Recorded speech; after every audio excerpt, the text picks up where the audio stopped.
A single moment of selfless courage can shatter the walls of even the coldest heart. When a young waitress threw herself in front of a bullet meant for his children, the most feared man in Chicago never expected that saving her life would cost him everything he'd built, and give him everything he never knew he needed.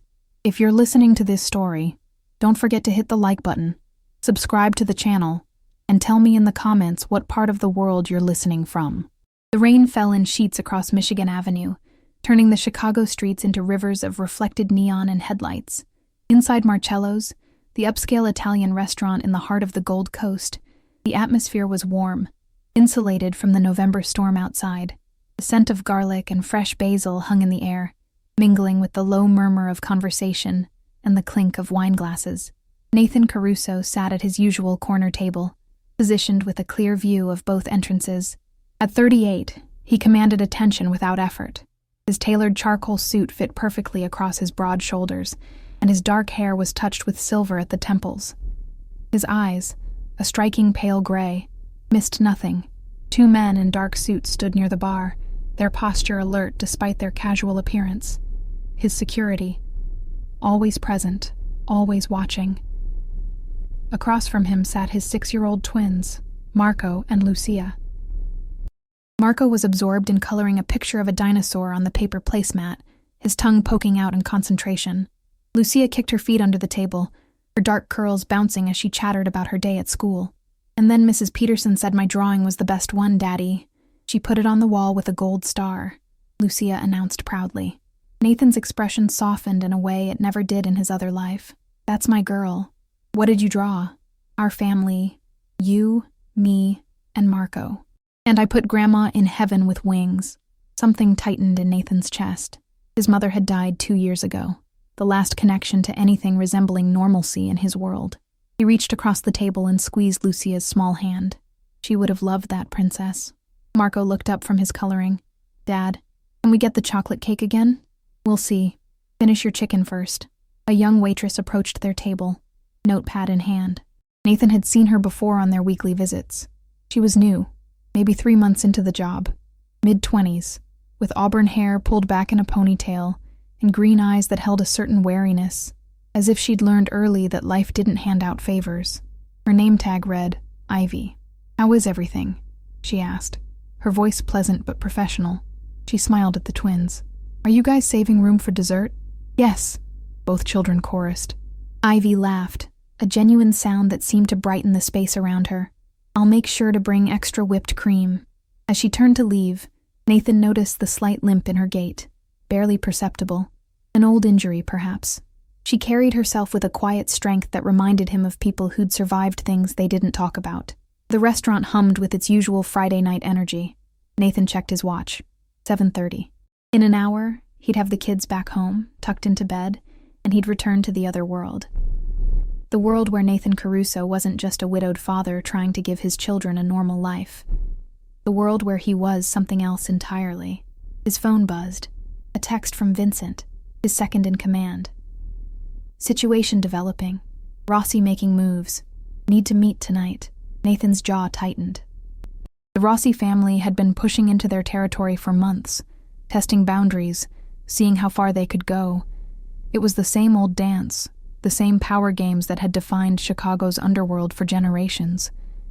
He'd handled it before. He'd handle it again. But not here. Not now. Not in front of his children. He pocketed the phone and returned his attention to Marco and Lucia.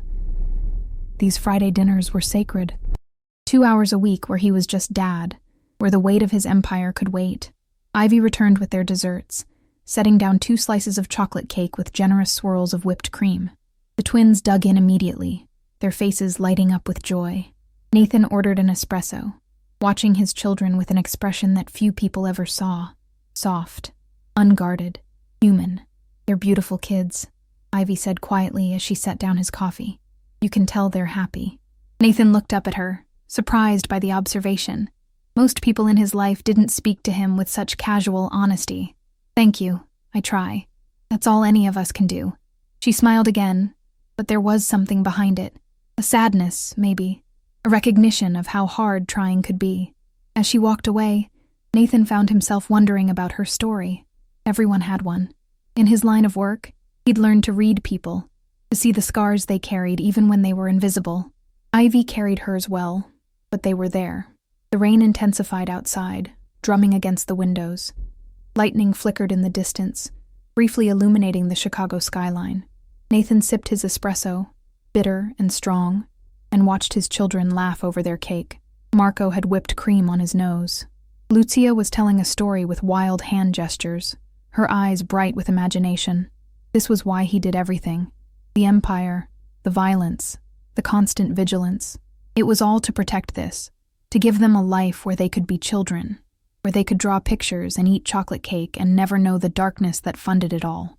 His phone buzzed again. Vincent, more insistent this time. Nathan ignored it. Across the restaurant, near the kitchen entrance, one of his security men shifted position. A subtle movement, but Nathan caught it.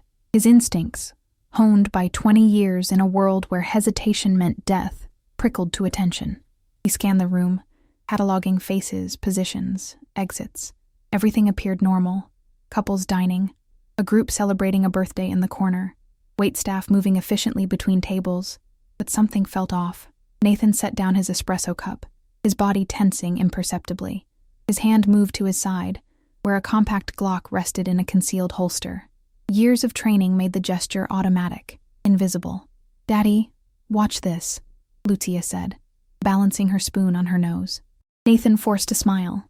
"Very impressive, princess." But his eyes never stopped moving, never stopped watching. The front door opened. 2 men entered, shaking rain from their coats. They looked ordinary enough. Jeans, leather jackets, the kind of guys you'd see in any Chicago bar. But Nathan noticed the way they moved, the way their eyes swept the room with purpose before landing on him. Recognition hit like a punch to the gut. Rossi's men. Everything slowed down. Nathan's mind raced through scenarios, calculating angles, distances, possibilities. The security was moving, but they were across the room. The men were reaching inside their jackets. "Marco, Lucia, get down," Nathan said, his voice sharp with command. The twins looked up, confused. They'd never heard that tone from their father. The men pulled guns. Screams erupted across the restaurant as people realized what was happening. Tables overturned. Glass shattered. Nathan lunged forward, reaching for his children, his own weapon clearing the holster. And then Ivy was there. She appeared from nowhere, her body moving with desperate speed. In the split second before the gunman fired, she threw herself between the bullets and the twins, her arms spread wide as if she could shield them with nothing but her will. The first shot hit her in the shoulder, spinning her sideways. The second caught her in the ribs. She crumpled, falling across the table where Marco and Lucia sat frozen in terror. Nathan's world exploded into violence. His gun barked twice, 3 times. One gunman went down, then the other. His security converged, weapons drawn, shouting orders. The restaurant descended into chaos. But Nathan saw none of it.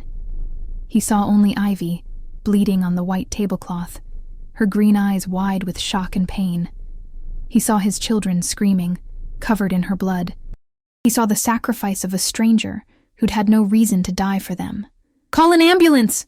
Nathan roared, dropping to his knees beside her, his hands pressed against her wounds, trying to stem the bleeding. Warm blood pulsed between his fingers. "Stay with me. Do you hear me? Stay with me." Ivy's lips moved, but no sound came out. Her skin was already turning pale, her breathing shallow and rapid. Marco and Lucia were crying, clutching each other. Nathan wanted to comfort them, but he couldn't let go. If he let go, this woman would die, this woman who'd saved them. "You're going to be okay," Nathan said, and he realized he was pleading. Nathan Caruso, who never pleaded, who never showed weakness, was begging a dying waitress to hold on. "Help is coming. Just hold on." Sirens wailed in the distance, growing closer. Ivy's eyes found his. In them, Nathan saw no regret, only a strange, peaceful acceptance. She'd made her choice in that split second, and she'd made it knowing the cost. The rain continued to fall outside, washing the streets clean. But inside Marcello's, everything had changed. The careful separation between Nathan's 2 worlds had shattered, and in the blood and chaos, he understood with terrible clarity that nothing would ever be the same. As the paramedics burst through the door, Nathan finally released his grip on Ivy's wounds. His hands were crimson, shaking. He looked at his children, at their tear-stained faces, and saw his own failure reflected back at him. He'd promised to protect them, and a stranger had paid the price.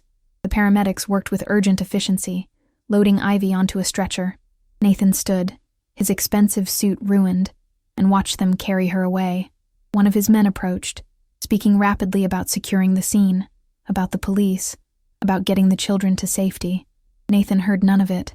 He was watching the ambulance lights disappear into the rain-soaked night, carrying away a woman whose name he barely knew, whose life had just become irrevocably tangled with his own.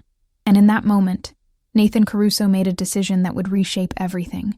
She'd saved his children. Now he would save her, whatever it took. The waiting room at Northwestern Memorial Hospital smelled of antiseptic and burnt coffee. Nathan sat in a plastic chair, his blood-stained suit jacket draped over the seat beside him. Marco and Lucia had finally fallen asleep in the private room he'd arranged, exhausted from crying. His sister Angela was with them, her face drawn with worry and barely concealed anger. "This is what happens," she'd hissed at him earlier, her voice low so the children wouldn't hear. "This is what your life brings to them." Nathan hadn't argued. She was right. It was 3 a.m, 6 hours since the shooting. The surgeons were still working on Ivy. One bullet had shattered her clavicle. The other had punctured her lung and lodged near her spine. The doctors had been cautiously optimistic, but Nathan knew what that meant. She might live. She might not. Vincent arrived, moving through the hospital corridor with the controlled urgency of a man used to crisis. He was 45, built like a linebacker, with graying hair and sharp eyes that missed nothing. He'd been with Nathan since the beginning, since they were kids running numbers for Nathan's father. "The scene's clean," Vincent said, sitting down beside Nathan. "Cops are calling it a robbery gone wrong. The Rossi soldiers are in the morgue. No ID on them yet.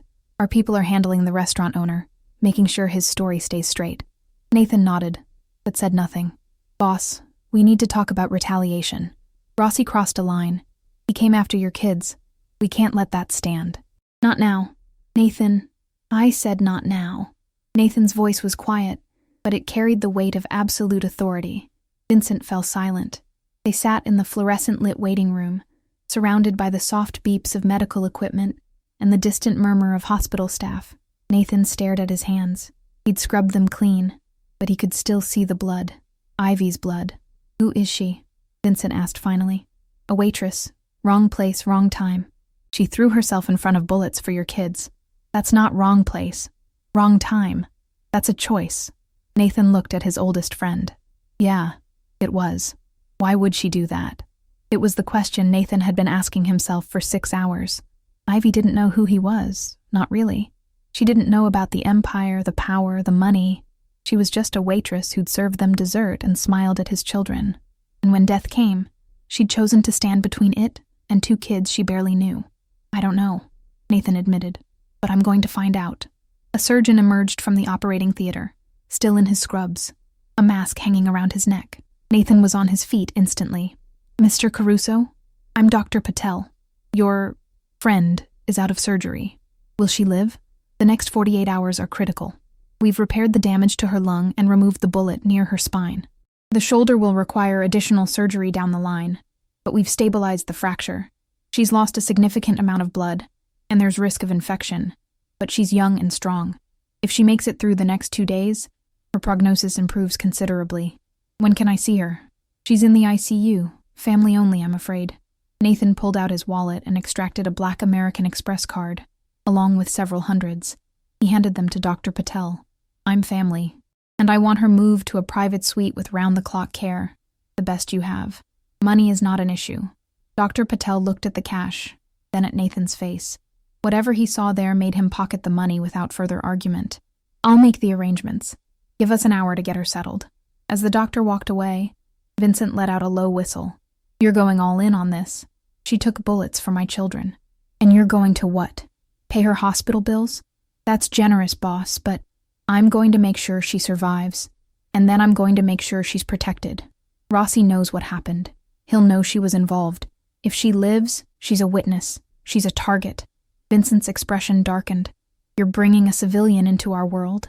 She's already in it. The moment she stepped in front of those guns, she became part of this. She didn't choose that. No, Nathan said quietly, but she chose to save my kids. That means something. He walked to the window, looking out over the Chicago skyline. Dawn was beginning to break, painting the sky in shades of gray and pink. The storm had passed, leaving the city washed clean and glistening. From this height, it looked peaceful, beautiful even. Nathan knew better. Beneath that beauty was a network of power and violence, territories and betrayals, families warring for control of an empire built on blood. He'd been born into this world, raised in it, shaped by it. His father had been a boss before him, and his grandfather before that. The Caruso name meant something in Chicago. It meant power. It meant fear. And now it meant danger for a young woman who'd done nothing but show kindness to his children. I want everything on her, Nathan said. Full background. Family, friends, finances, history, everything. Already on it. I'll have a report by noon. And I want security on her room. 2 men, rotating shifts. Nobody gets near her without my approval. Boss, the hospital's going to notice armed guards. I don't care. Make it happen. Vincent nodded and pulled out his phone, stepping away to make calls. Nathan remained at the window, his reflection ghostly in the glass. He looked older than he had yesterday, tired. The weight of leadership, of responsibility, of the constant vigilance required to survive in his world. It all showed in the lines around his eyes, the set of his jaw. He thought about his wife, Maria. She'd died 3 years ago, cancer that had eaten through her body, despite the best doctor's money could buy. In the end, all his power had been useless. He couldn't threaten death, couldn't negotiate with it, couldn't buy his way out of it. Maria had made him promise, in those final days, to keep the children safe, to give them a normal life, as much as possible, to shield them from the darkness. He'd failed. His phone buzzed. A text from Angela. Kids are asking for you. Nathan pocketed the phone and headed toward the private room. He needed to be there when they woke up, needed to explain what had happened in a way that wouldn't traumatize them further. How did you tell 6-year-olds that someone had tried to kill them? That a stranger had nearly died saving them? The truth was, he didn't know. Parenting didn't come with a manual, and parenting while running a criminal empire came with even fewer guidelines. Marco and Lucia were awake when he entered, sitting up in the hospital bed they were sharing. Angela sat beside them, her arm around Lucia. Both children's eyes were red from crying. "Daddy!" Lucia launched herself at him, and Nathan caught her, holding her tight. Marco followed, and Nathan found himself on his knees, both children clinging to him. "Is Ivy dead?" Marco asked, his voice small and frightened. "No, buddy, she's alive. The doctors fixed her up. She's going to be okay. She saved us," Lucia whispered. "Why did she do that, Daddy?" Nathan pulled back to look at his daughter's face. "Because she's brave, and because sometimes people do the right thing, even when it's hard." "Are the bad men gone?" Nathan's jaw tightened. "Yes, they're gone. And I promise you, nothing like this will ever happen again." It was a promise he intended to keep, no matter what it cost. Angela caught his eye over the children's heads. Her expression was complicated. Relief that the kids were safe, anger at the situation, and something else. Resignation, maybe. She'd grown up in this world, too. She knew how it worked. "Take them home," Nathan said. "I'll have security with you. Don't go anywhere without them." "What about you?" "I'm staying here." "Nathan, I'm staying." Angela sighed but nodded. She understood. Debt was everything in their world. Honor, loyalty, obligation. These weren't abstract concepts. They were the currency that kept the fragile peace, the codes that prevented total chaos. Ivy had saved his children. That created a debt that couldn't be measured or easily repaid. But Nathan would try. After Angela left with Marco and Lucia, Nathan returned to the waiting area. The hospital was waking up. Nurses changing shifts. The smell of breakfast carts rolling through corridors. Normal life, continuing despite the violence that had shattered his world hours ago. Vincent reappeared with coffee and a folder. Preliminary report on Ivy Brennan. 26 years old. Originally from downstate Illinois. Moved to Chicago 4 years ago. Works 2 jobs. Waitress at Marcello's and part-time at a bookstore in Wicker Park. Lives alone in a studio apartment in Logan Square. No family in the area. Parents died in a car accident when she was 19. No siblings. Nathan opened the folder, scanning the details. There was a photo, Ivy's driver's license picture. Even in the unflattering DMV lighting, she was pretty, but it was her eyes that caught his attention. They held a quiet determination, a resilience. Finances, he asked, barely scraping by. Student loans from 2 years at community college, medical bills from an old injury. Looks like she was in a car accident herself about 5 years ago. That explains the limp. She's behind on rent, behind on everything, working 60-hour weeks just to stay afloat. Nathan closed the folder. Ivy Brennan was exactly what she appeared to be, a young woman trying to survive in a city that didn't make it easy. No hidden agenda, no connection to his world, just bad luck and good timing. Or maybe it was the opposite. Maybe throwing herself in front of those bullets was the best thing she'd ever done, even if she didn't know it yet. Mr. Caruso, a nurse approached. Ms. Brennan is settled in her room.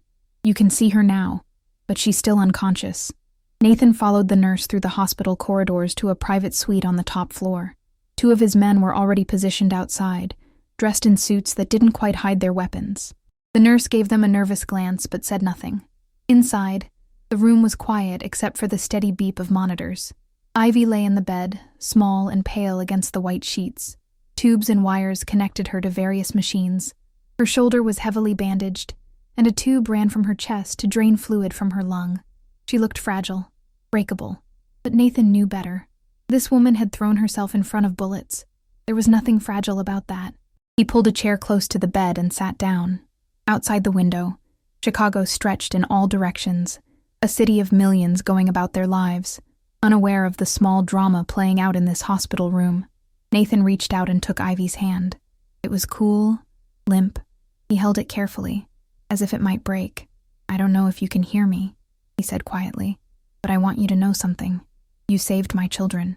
That means you're under my protection now. Whatever you need, whatever it takes for you to recover, it's yours. And when you wake up, we're going to talk, because you need to understand what you've gotten yourself into. Ivy's hand remained still in his. The monitors continued their steady rhythm. Nathan settled back in the chair, prepared to wait. He'd built an empire on patience, on knowing when to act and when to watch. Right now, all he could do was watch and hope that this stranger, this woman who'd shown more courage in 5 seconds than most people showed in a lifetime, would open her eyes. The debt he owed her was immeasurable, but Nathan Caruso always paid his debts. Always. Ivy woke to pain and the smell of flowers. The pain was everywhere. Her shoulder, her chest, her ribs, a deep burning ache that made breathing difficult. The flowers were roses, she realized as her vision cleared. White roses in crystal vases, covering every available surface in the hospital room. You're awake. The voice was male, deep, familiar. Ivy turned her head slowly, wincing at the movement. The man from the restaurant sat beside her bed, the father. She remembered his children, their faces frozen in terror. She remembered the guns. Your kids, she managed, her throat raw. Are they safe, thanks to you? Memory came flooding back. The men with guns. The split-second decision. The impact of bullets tearing through her body. She'd thought she was going to die. Part of her had accepted it in that moment, had made peace with it, but she hadn't died. How long? She asked. 3 days. You've been in and out of consciousness, but this is the first time you've been really awake. Nathan leaned forward, his pale gray eyes intense. The doctors say you're going to make a full recovery. It'll take time, but you'll heal. Ivy looked around the room. This wasn't a normal hospital room. It was a suite, spacious and private, with expensive furniture and those ridiculous roses everywhere. Through the window, she could see the Chicago skyline. I can't afford this, she said. You're not paying for it. I am. I don't even know your name. Nathan Caruso. He extended his hand, then seemed to realize she couldn't shake it. He withdrew it, a slight smile touching his lips. We've met before. You've served my family at Marcello's for the past few months. I remember. You always order espresso. Your daughter likes extra whipped cream. You have a good memory. It's part of the job. Ivy tried to sit up and gasped as pain lanced through her chest. Nathan was instantly on his feet, adjusting the bed's controls to raise her into a more comfortable position. Easy. You took 2 bullets. Your body needs time to heal. 2 bullets. For children who weren't hers. For a family she barely knew. The reality of what she'd done was starting to sink in, and with it came a trembling fear she hadn't felt in the moment. "Why did you do it?" Nathan asked, echoing her thoughts. Ivy was quiet for a moment, trying to find words for something that had been pure instinct. "I saw the guns. I saw your kids. I didn't think. I just moved. Most people would have run. Maybe. But they were children. And they were right there. I couldn't." Her voice broke. "I couldn't just let them die." Nathan studied her with an intensity that made her uncomfortable. It was as if he was trying to see inside her, to understand something that even she didn't fully grasp. "You're a remarkable person, Ivy Brennan. You know my full name. I know a lot about you. I had to. You saved my children's lives. That creates a certain obligation." There was something in the way he said obligation that sent a chill down Ivy's spine. This wasn't just gratitude. This was something else, something heavier. "I don't want anything from you," she said carefully. "I'm glad your kids are safe. That's enough. It's not enough for me." Nathan sat back down, his posture relaxed but his eyes sharp. "Those men who came into the restaurant, they weren't random robbers. They were there for me, for my family, which means you're now connected to something dangerous." "What are you saying?" "I'm saying that the people who sent those men know what happened. They know you were involved, and they might come after you." Fear, real and cold, settled in Ivy's stomach. "Why would they come after me? I'm nobody. You're a witness. And in my world, witnesses are liabilities. Your world." Ivy's mind was racing, trying to piece together implications from his words. "What exactly is your world, Mr. Caruso?" Nathan was silent for a long moment. Then he stood and walked to the window, his hands in his pockets. Against the backdrop of the Chicago skyline, he looked powerful, dangerous even. Nothing like the gentle father she'd seen at the restaurant. "I run a family business," he said finally. "Import-export, real estate, various investments. But the nature of my business makes enemies, people who would hurt my children to get to me." He wasn't telling her everything. Ivy could sense the careful editing, the words chosen to reveal and conceal in equal measure. But she understood the core message. Nathan Caruso was involved in something illegal, something violent, and she'd just become collateral damage. "So what happens now?" she asked. "Now I make sure you're protected. I've arranged for security outside your room. When you're discharged, you'll move to a safe location until we're certain the threat has passed. I have a life, Mr. Caruso. A job, an apartment. I can't just disappear. Your apartment is a fourth-floor walk-up in Logan Square with a broken lock on the back entrance. Your job at Marcello's is gone. The restaurant is closed for renovations after the shooting. Your other job at the bookstore pays $9 an hour. You're 3 months behind on rent and drowning in medical debt from your accident 5 years ago." Nathan turned to face her. "I'm not trying to control your life, Ivy. I'm trying to save it." Ivy felt exposed, violated. "You had no right to investigate me." "I had every right. You threw yourself in front of bullets for my children. That makes you my responsibility." "I'm not your responsibility. I'm a grown woman who made a choice that put you in danger." Nathan's voice was firm but not unkind.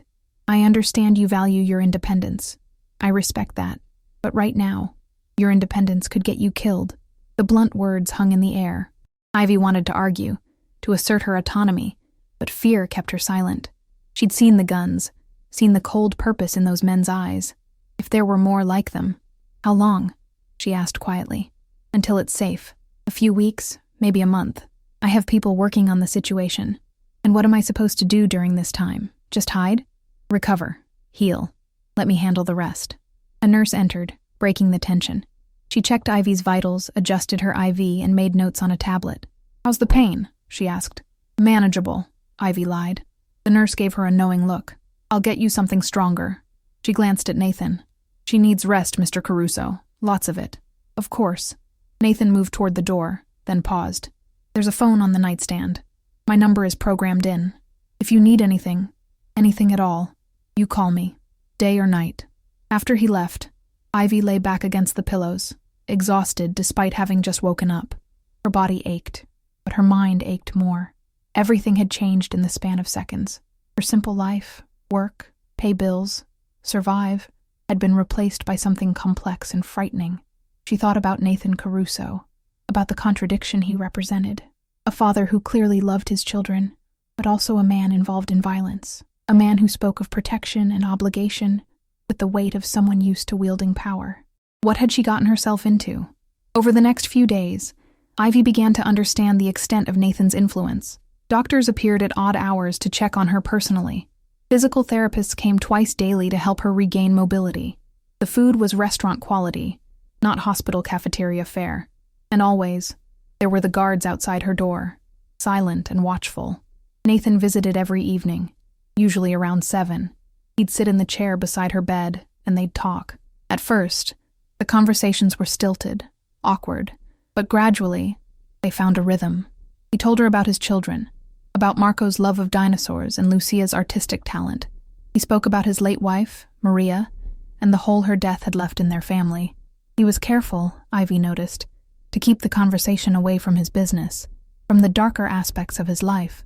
Ivy found herself talking too, sharing stories about growing up in small-town Illinois, about her parents' death, about the car accident that had left her with a limp and a mountain of debt.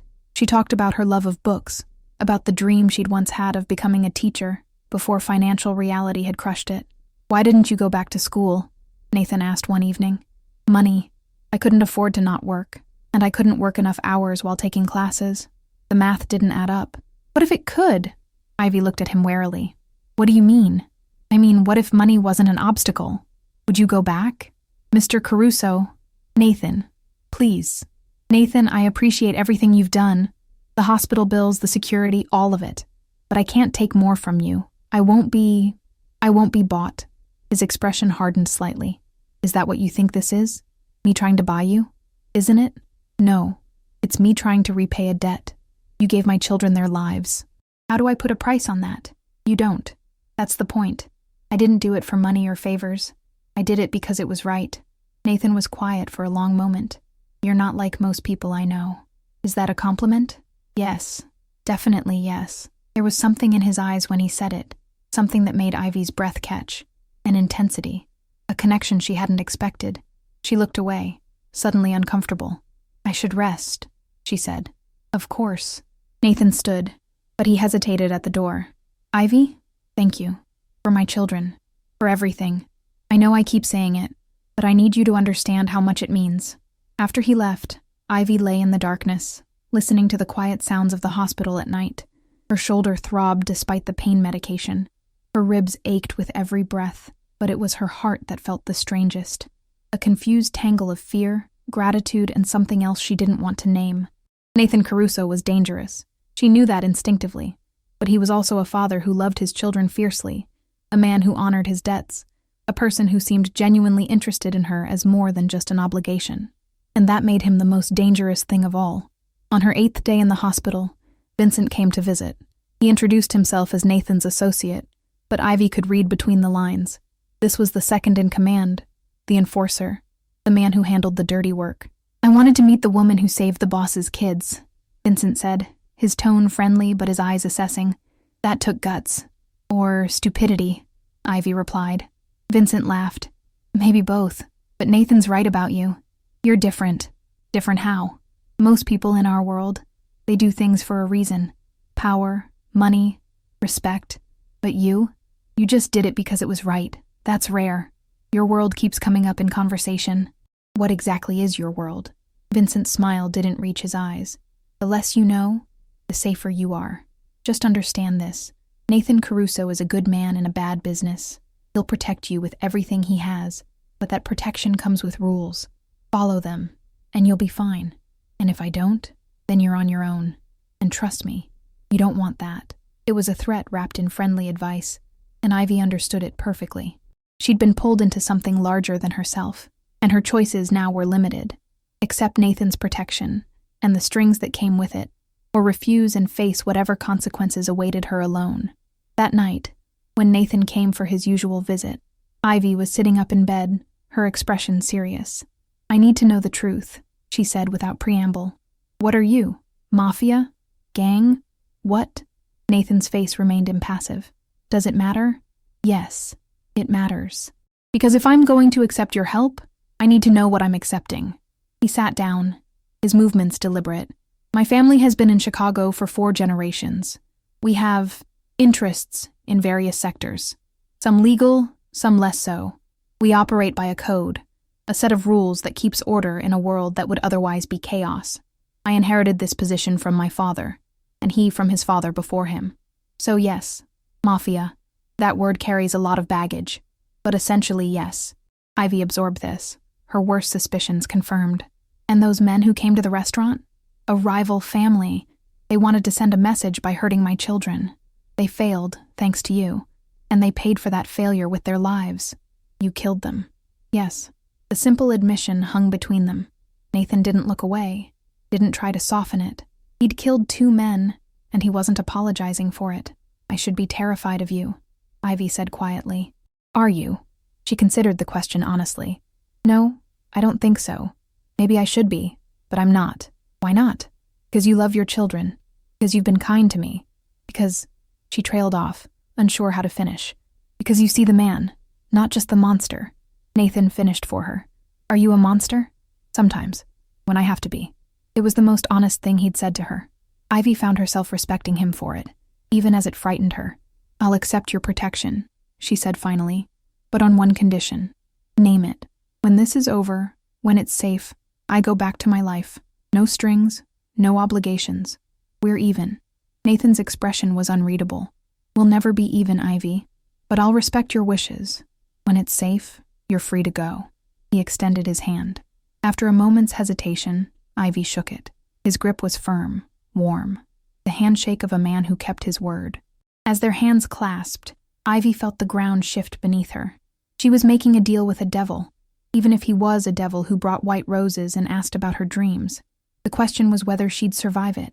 The safe house was in Oak Park, a quiet suburb west of Chicago, where tree-lined streets and Victorian homes created an illusion of normalcy. The house itself was unassuming, a 2-story craftsman with a wraparound porch and a garden that had gone wild with late autumn blooms. Inside, it was comfortable, but clearly designed for security. Reinforced doors, cameras at every entrance, bulletproof windows that looked ordinary from the outside. Ivy had been there for 2 weeks, and she was going stir-crazy. Her shoulder was healing, the physical therapy helping her regain range of motion. Her ribs still ached when she breathed deeply, but the sharp pain had faded to a dull throb. Physically, she was recovering. Mentally, she was unraveling. The isolation was suffocating. She couldn't leave without an escort. Couldn't call friends, not that she had many. Couldn't work. Couldn't live. She was a prisoner in a gilded cage, and the bars were made of Nathan Caruso's good intentions. He visited often, sometimes with the twins. Those visits were the highlight of her days. Marco and Lucia had taken to her immediately, treating her like a beloved aunt. They brought drawings, told stories, filled the house with laughter. Nathan would watch them with an expression of such profound gratitude that it made Ivy's chest tight. But when the children left, the silence returned. And with it, the questions. What was she doing here? Why had she really thrown herself in front of those bullets? Was it truly selfless heroism? Or was it something darker? A death wish born from years of struggling alone, of feeling like her life didn't matter. The thought terrified her because she didn't know the answer. It was late November now, the Chicago winter settling in with its characteristic brutality. Snow had fallen overnight, blanketing the suburb in white. Ivy stood at the window, watching the world outside, when she heard the front door open. Nathan entered, shaking snow from his coat. He looked tired, she noticed. Lines of stress etched around his eyes, his jaw tight with tension. Bad day? She asked. You could say that. He hung up his coat and moved to the fireplace, where a fire crackled. The situation with the Rossi family is escalating. They're pushing harder, trying to take advantage of the chaos from the restaurant incident. Is it my fault? Nathan turned to her, surprised. No. This has been building for months. You just happened to be there when it boiled over. But if you hadn't, my children would be dead. Don't ever think otherwise. His voice was fierce. You gave me the most precious gift anyone could give. Don't diminish that. Ivy wrapped her arms around herself. I feel useless here, like I'm just waiting. You're healing. I'm hiding. It's temporary. Is it? She turned to face him fully. You said a few weeks, maybe a month. It's been 2 weeks, and you just said the situation is escalating. How much longer, Nathan? He was quiet, and in that silence, Ivy found her answer. You don't know, he said. You don't know when or if it'll be safe for me to leave. I'm working on it. I have people. I can't live like this. I can't be locked away indefinitely, no matter how nice the cage. Ivy, I need to feel like my life matters. Like I'm more than just a problem to be managed. Nathan crossed the room in 3 strides, his hands gripping her shoulders gently. Your life matters. It matters to me, to my children. You're not a problem. He stopped, seeming to struggle with words. You're important. The intensity in his eyes made Ivy's breath catch. They were standing close, too close. She could smell his cologne, feel the heat of his body. The air between them felt charged, dangerous. Nathan, she whispered, not sure if it was a warning or a plea. He released her abruptly, stepping back. I'm sorry, I shouldn't have. He ran a hand through his hair, a gesture of frustration. This is complicated. Because I'm your obligation. Because you're not just an obligation anymore. The admission hung between them, heavy with implication. Ivy's heart was racing, her mind spinning. This was wrong. He was a criminal, a killer. She should be afraid of him, should want nothing to do with him. But she wasn't afraid, and she didn't want to walk away. I should go, Nathan said, his voice rough. I'll have Vincent check in tomorrow. After he left, Ivy sank onto the couch, her hands shaking. What was happening to her? Was this Stockholm Syndrome? Some twisted gratitude morphing into attraction? Or was it something real? The next day, Vincent arrived with groceries and news. We've got a lead on the Rossi operation, he said, unpacking food in the kitchen. Nathan's planning a move. Should resolve things within the week. What kind of move? Ivy asked. Vincent gave her a look. The kind you don't want to know about. He's going to kill people. He's going to protect his family, his territory, his people. That's what bosses do. And if he gets killed, then someone else takes over. That's how it works. Vincent's tone was matter-of-fact, as if discussing the weather. But Nathan's smart. He's survived this long because he knows when to fight and when to negotiate. Will he negotiate this time? No. Rossi crossed a line. There's no coming back from that. Ivy felt sick. She was living in Nathan's world now, whether she wanted to or not. A world where violence was currency, where lives were traded like poker chips. That night, she couldn't sleep. She kept thinking about Nathan, about the man who brought his children for visits, and the man who ordered executions. How did those 2 people exist in the same body? At 2 a.m, her phone rang. Nathan's name on the screen. Hello? I need you to listen carefully. His voice was tight, controlled. There's been a development. The safe house may be compromised. I'm sending a team to move you to a new location. What? How? We think there's a leak in my organization. Someone fed information to Rossi. I don't know how much they know, but I'm not taking chances. Pack only what you need. They'll be there in 20 minutes. Nathan, what's happening? I'm handling it. Just trust me, okay? Trust me. The line went dead. Ivy's hands were shaking as she threw clothes into a bag. Fear, sharp and primal, flooded her system. This was real. The danger Nathan had warned about wasn't abstract anymore. 15 minutes later, headlights swept across the windows. Ivy grabbed her bag and moved toward the door, then froze. Something was wrong. The security team was supposed to call when they arrived, announce themselves. But the house was silent except for the sound of footsteps on the porch. Ivy backed away from the door, her heart hammering. She pulled out her phone, dialing Nathan's number with trembling fingers. Ivy, are you... Someone's here, she whispered, but they didn't call. Nathan, I don't think it's your people. She heard him curse, heard shouting in the background. Get to the basement. There's a panic room behind the water heater. Code is 1127. Go now. I'm 10 minutes away. The front door exploded inward. Ivy ran, her healing ribs screaming in protest. She heard voices behind her. Male. Angry. She hit the basement stairs, nearly falling in her haste. The water heater was in the corner, and behind it, yes, there was a door, cleverly concealed. She punched in the code with shaking fingers. The door clicked open just as footsteps thundered down the basement stairs. Ivy threw herself inside and slammed the door. It locked automatically, heavy and solid. She was in a small room, maybe 8 by 8 feet, with a single light and a bench. A panic room, just like Nathan had said. She could hear them outside, shouting, trying the door. Then gunshots, deafeningly loud even through the reinforced walls. They were shooting at the lock. Ivy huddled on the bench, her arms wrapped around her knees, and prayed that Nathan would arrive in time. The minutes stretched into eternity. More gunshots. Shouting. Then, suddenly, different voices.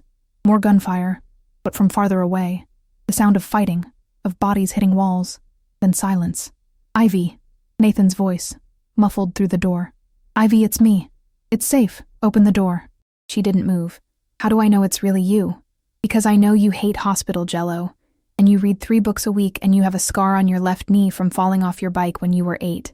Open the door, Ivy. Please. She opened it. Nathan stood there, his suit jacket gone, his shirt torn and blood-stained.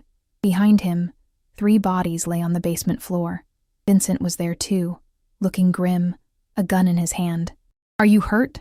Nathan asked, his hands running over her arms, her face checking for injuries. No, I'm okay. She couldn't finish. The adrenaline was crashing, leaving her shaking and weak. Nathan pulled her against his chest, his arms wrapping around her. You're safe. I've got you. You're safe. Ivy clung to him, feeling his heart racing against her cheek. He'd killed for her. Again. She should be horrified. Instead, she felt protected. We need to move, Vincent said quietly. More could be coming. Nathan didn't let go of Ivy. Can you walk? She nodded against his chest. They left through the back, stepping over bodies, moving through the snowy night to waiting cars. Nathan kept his arm around her the entire time, as if afraid she might disappear. The new safe house was in the city, a penthouse apartment in a building Nathan owned. More secure, he explained. Easier to control who came and went. It was also where he lived. You're staying here? Ivy asked as he showed her to a guest room. For now, until we root out the leak and deal with Rossi permanently. He paused at the door. I know this isn't what you wanted, but you'll be safer here. I can protect you better. Nathan, this can't go on. This life, this constant danger. I know, and I'm going to end it. Tomorrow night we're meeting with the Rossi family. One way or another, this ends. A meeting or an execution. His silence was answer enough. Ivy stepped closer to him. Don't get yourself killed. Your children need you. Is that the only reason? She looked up at him, at this complicated, dangerous man who'd somehow become central to her world. No, she admitted quietly. It's not. Nathan's hand came up to cup her face, his thumb brushing her cheek. And this is over. Don't make promises about after. Just come back alive. He leaned down, his forehead resting against hers. They stood like that for a long moment, breathing the same air, balanced on the edge of something neither could name. Then he pulled away. Get some rest. Tomorrow's going to be difficult. After he left, Ivy lay in the unfamiliar bed, staring at the ceiling. She'd been shot, hunted, nearly killed. Her life had been torn apart and reconstructed into something unrecognizable. And somehow, impossibly, she was falling for the man at the center of it all. Tomorrow, Nathan would go to war, and Ivy would wait, helpless, hoping he'd survive. The irony wasn't lost on her. She'd thrown herself in front of bullets to save his children. Now she'd do the same to save him. When had that happened? When had obligation become something more? She didn't have an answer, but as she finally drifted into uneasy sleep, Nathan's face was the last thing she saw. The meeting was set for midnight at a warehouse in Pilsen, neutral territory agreed upon by both families.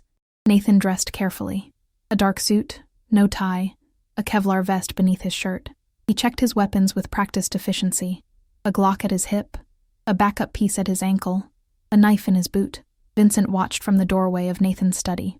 You don't have to do this yourself, boss. I can handle the meat. No, this is personal. Rossi came after my children. I need to look him in the eye when I end this. And if it's a trap, then we spring it and deal with the consequences. Nathan holstered his gun and turned to face his oldest friend. If something happens to me tonight, don't. If something happens, you take care of my kids, and you take care of Ivy. Vincent's expression softened. You're in deep with her. Yeah, I am. She's not part of our world. I know, but maybe that's why it works. Nathan moved toward the door, then paused. She makes me remember there's more than this, more than territory and power and blood. She makes me want to be better. Then don't get yourself killed tonight. Be better by coming home. Nathan found Ivy in the living room, staring out at the Chicago skyline. She turned when she heard him, her eyes widening as she took in his appearance. You look like you're going to war, she said quietly. In a way I am.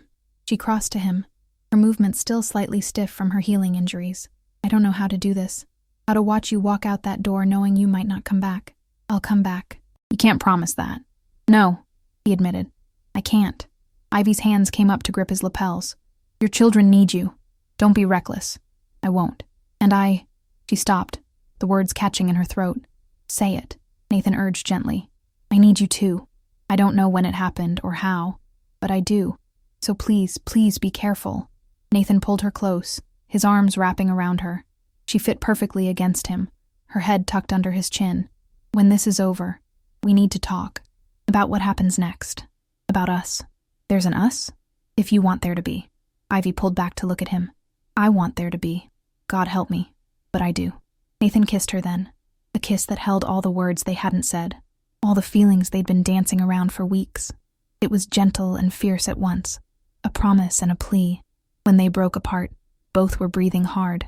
Come back to me, Ivy whispered. I will. I swear it. The warehouse was cold, the November wind cutting through gaps in the metal walls. Nathan arrived with Vincent and 4 of his best men. They'd swept the location earlier, checked for ambush points, planned exit strategies. Across the empty space, Anthony Rossi waited with his own contingent. He was in his 50s, heavy-set, with the look of a man who'd spent decades clawing his way to power. His eyes were cold, calculating. The 2 groups faced each other across 50 feet of concrete floor. Caruso, Rossi called out. Glad you could make it. Let's skip the pleasantries, Nathan replied. You came after my children. That's a line you don't cross. Your children? Rossi laughed, a harsh sound. I don't know what you're talking about. The restaurant. 2 of your men, both now dead. Don't insult me by denying it. Rossi's expression hardened. You've been getting too comfortable, Caruso. Too big. Someone needed to remind you that you're not untouchable. So you tried to kill 6-year-olds. I tried to send a message. Not my fault your little waitress girlfriend got in the way. Nathan's hands clenched into fists. This ends tonight. You pull your people back from my territory. You pay restitution for the attack, and we go back to the old boundaries. Or we go to war. Your choice. War? Rossi smiled. You think you can win a war against me? I've got twice your soldiers, 3 times your territory. But you don't have my loyalty. My people would die for me. Yours would sell you out for the right price. Nathan took a step forward. I know about the leak in my organization. Your inside man. He's already been dealt with.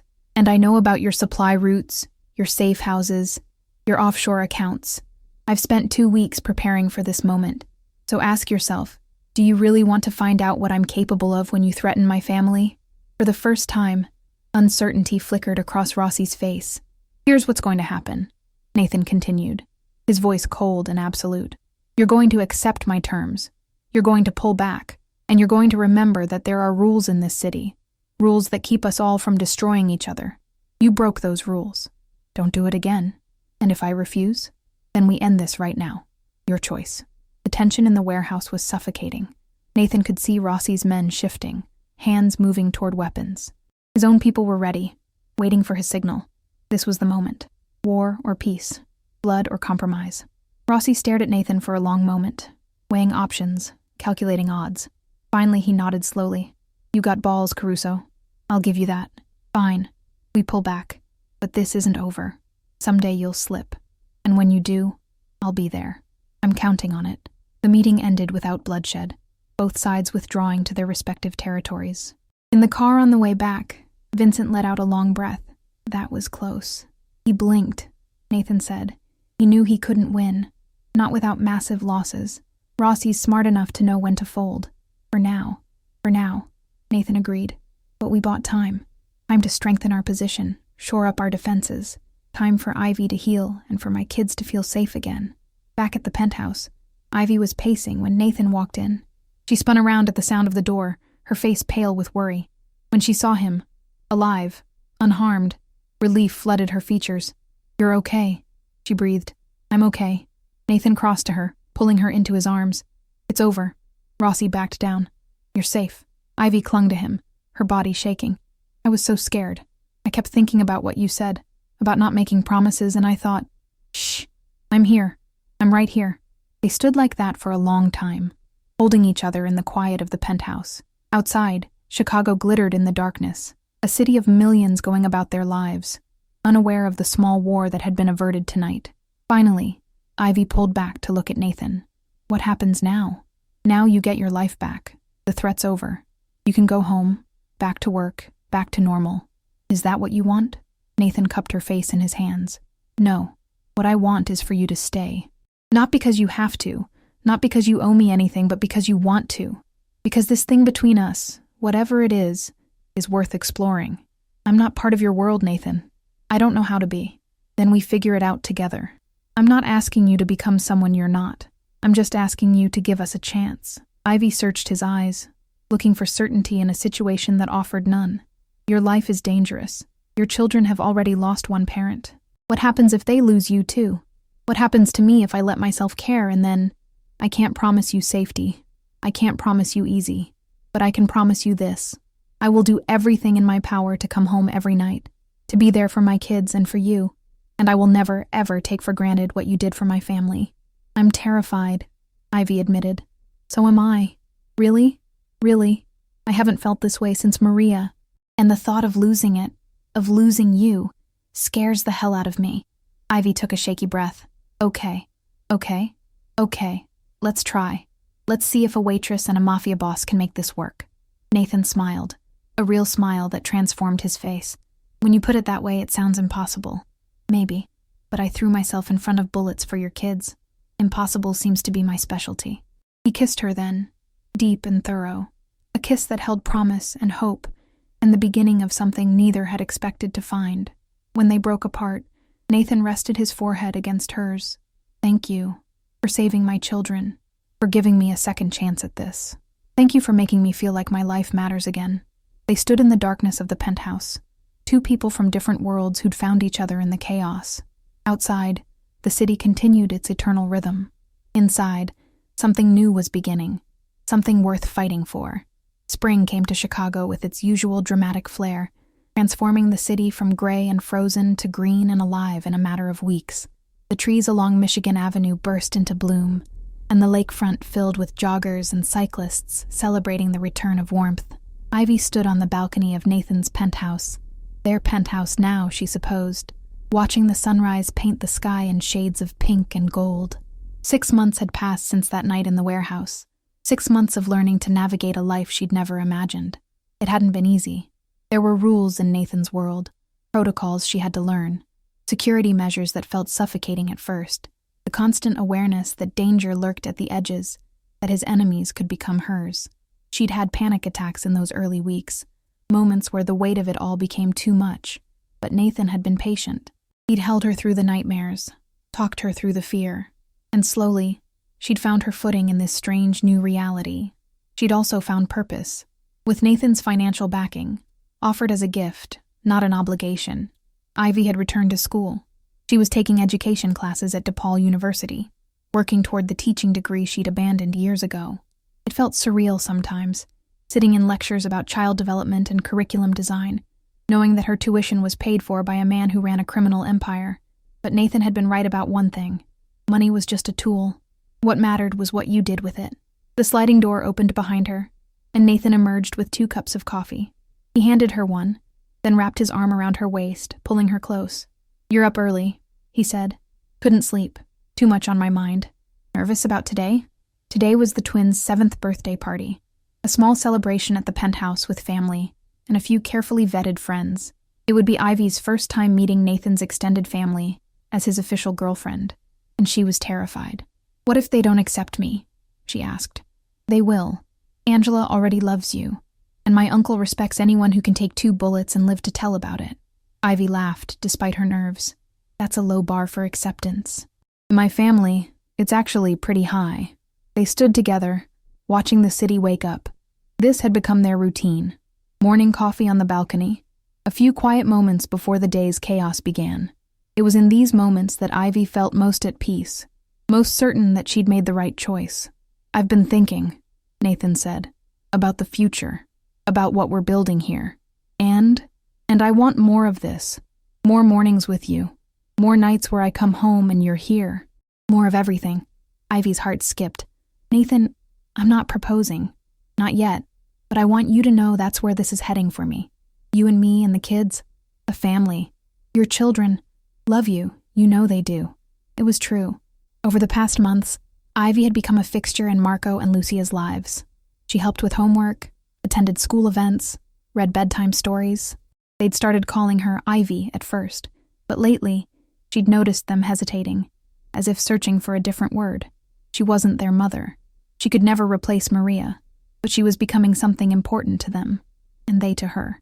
I love them too, Ivy said quietly, and I love you, but I'm still scared. Your world is changing. I've been working with Vincent on transitioning more of our operations to legitimate businesses. It'll take time, years maybe, but I want to build something my kids can inherit without shame. Something that doesn't require them to carry a gun to feel safe. Ivy turned to look at him. You'd really do that? Walk away from the power? Not walk away. Transform it. Use what we've built to create something better. He set down his coffee and took both her hands. You make me want to be better, Ivy. You and the kids. You're my reason for changing. Tears pricked Ivy's eyes. That's a lot of pressure. You can handle it. You threw yourself in front of bullets, remember? She laughed through her tears. You're never going to let me forget that, are you? Never. It's my favorite story. The birthday party that afternoon was chaotic and joyful. Marco and Lucia tore through their presents with the enthusiasm only 7-year-olds could muster. The penthouse filled with laughter and the sound of children playing. Nathan's family was there. His sister Angela with her husband and kids. His uncle Sal, various cousins and associates. They'd been wary of Ivy at first, this outsider who'd somehow captured their boss's heart. But as the afternoon wore on, she won them over with her genuine warmth and her obvious love for the twins. You're good for him, Angela said quietly, finding Ivy in the kitchen as she refilled the punch bowl. I haven't seen Nathan this happy since before Maria died. I'm not trying to replace her, Ivy said quickly. I know, and that's exactly why it works. You're not trying to be anyone but yourself. Angela smiled. The kids adore you, and Nathan looks at you like you hung the moon. That's all I need to know. As the party wound down and guests began to leave, Ivy found herself on the floor with Marco and Lucia, helping them organize their new toys. Nathan watched from the couch, his expression soft. Ivy? Lucia said suddenly. Can I ask you something? Of course, sweetie. Are you going to stay? Like forever? Ivy's breath caught. She looked at Nathan, who nodded encouragingly. I'd like to, Ivy said carefully. If that's okay with you guys. It's okay with me, Marco said. You make Dad smile again. And you give the best hugs, Lucia added. Almost as good as Mom's. Ivy pulled both children into an embrace, her heart full to bursting. I love you guys. You know that, right? We love you too, they chorused. Over their heads, Ivy met Nathan's eyes. He mouthed, thank you, and she understood. Thank you for loving them. Thank you for staying. Thank you for being brave enough to build this with me.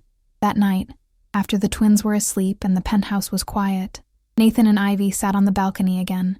The city stretched below them, a tapestry of lights and life. I've been thinking about what you said this morning, Ivy said, about the future. And I want it too. All of it. The family, the life, the mornings and nights, and everything in between. Nathan pulled her close, kissing the top of her head. Even knowing what my world is, what it might always be, at least in part, even knowing that, because you're worth it. They're worth it.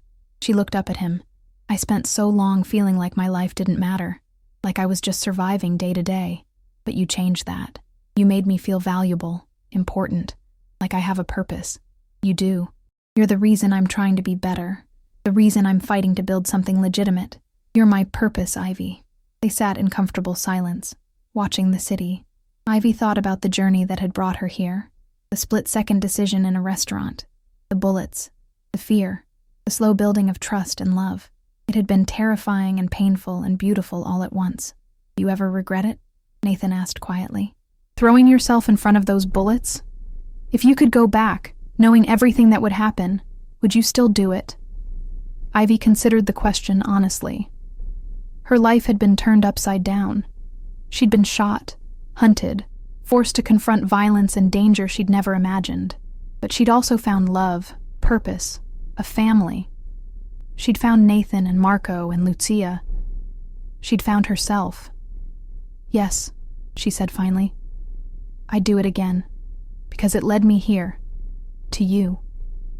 To them. To this life we're building. Even though it's complicated, especially because it's complicated. Easy doesn't make you grow. Easy doesn't challenge you to be better. She smiled.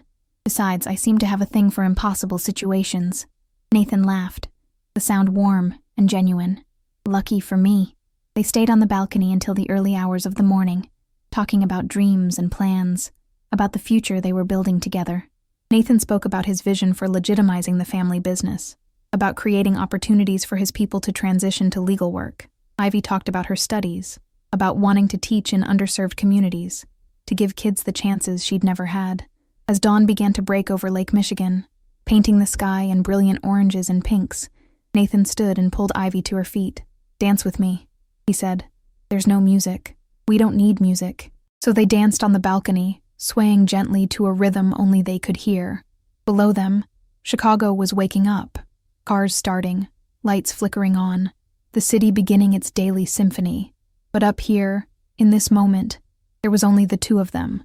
"I'm glad you walked into Marcello's that night," Nathan murmured against her hair. "I'm glad you served us dessert and smiled at my kids. I'm glad you were brave enough to save them, and stubborn enough to survive. I'm glad you were persistent enough to make me stay, and patient enough to let me find my way. We make a good team." "Yeah," Ivy agreed, resting her head against his chest, listening to the steady beat of his heart. "We really do." The sun rose fully, flooding the balcony with golden light. A new day, a new beginning. The past 6 months had been a journey neither of them had expected, but both had needed. Ivy had saved Nathan's children, but in doing so, she'd saved herself. She'd found a reason to live, to fight, to believe that her life mattered, and Nathan had found something he thought he'd lost forever. Hope. Hope for a better future, for redemption, for love. Inside the penthouse, Marco and Lucia would wake soon, ready for another day of being 7. They'd want pancakes for breakfast and stories before bed. They'd fill the apartment with laughter and chaos and the beautiful mess of childhood, and Ivy would be there for all of it. Not as a replacement for what they'd lost, but as something new.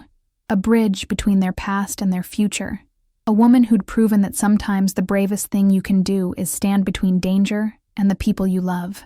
Nathan kissed her as the sun climbed higher. A kiss that tasted like coffee, and promise, and new beginnings.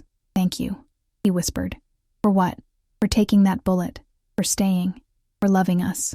Ivy smiled, her eyes bright with tears and joy. "Thank you for giving me a reason to."